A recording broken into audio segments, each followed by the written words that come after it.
والله يدعو إلى دار السلام ويهدي من يشاء إلى صراط مستقيم. Shawwal. Sister Aisha wants some explanation just to guide through these 6 days.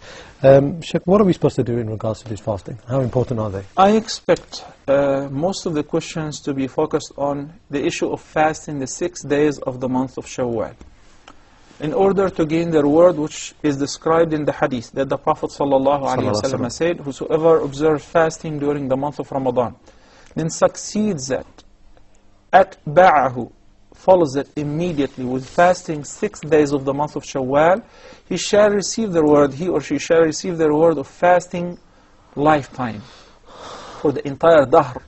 The word dahr expresses the meaning of lifetime of the individual who fasts during Ramadan in the 6 days.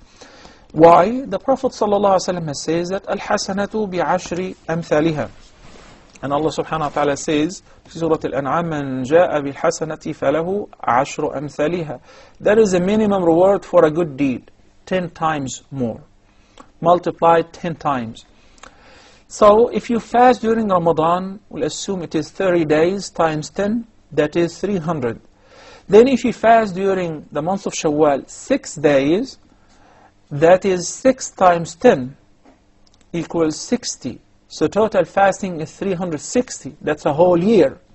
If you keep observing that on annual basis, that means you have been fasting as far as the reward throughout your entire life. So Allah gives the reward of fasting on every single day for a person who fasts only 1 month per year, which is Ramadan, and 6 days of Shawwal, even though the total fasting is 36 days, or maybe 35 days if the month of Ramadan was only 29 days as it happened this year.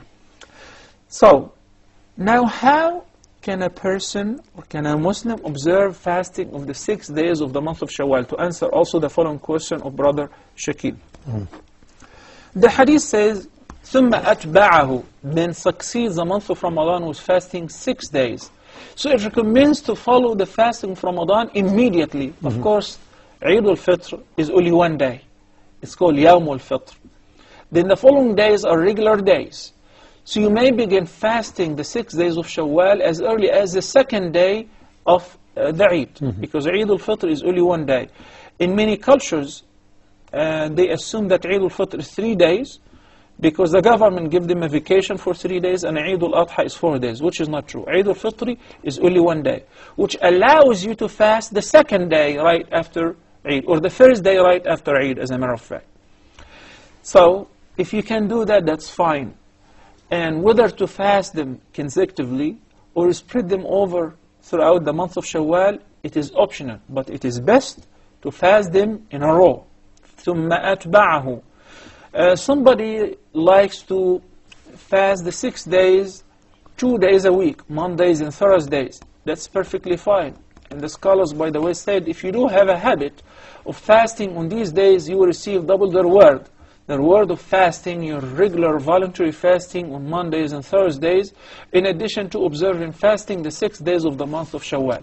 Same thing with the fasting the 3 white days, which we call them the white days, 3 days of every month, 13th, 14th, and 15th of the lunar calendar.